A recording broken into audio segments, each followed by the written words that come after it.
বিসমিল্লাহির রহমানির রহিম। ঈদুল ফিতর উপলক্ষে একটি বাণী আপনাকে বলবো। আল্লাহু আকবার, আল্লাহু আকবার, আল্লাহু আকবার, লা ইলাহা ইল্লাল্লাহ, আল্লাহু আকবার, আল্লাহু আকবার, ওয়ালিল্লাহিল হামদ।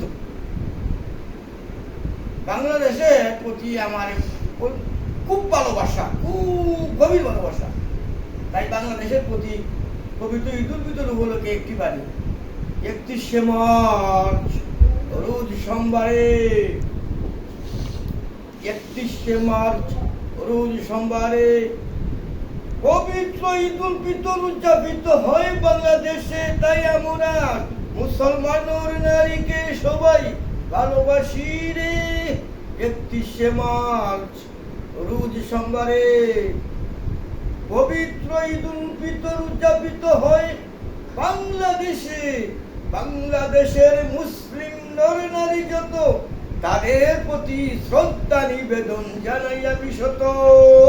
বাংলাদেশ, বাংলাদেশ, সোনার বাংলাদেশ, গোল্ডেন বাংলাদেশ, স্বর্ণালীর ফলি সবুজ শ্যামলা সমারোহ চারিদিকে, সবুজ ঘাসে মোড়া বাংলাদেশ, বাংলাদেশ, বাংলাদেশ।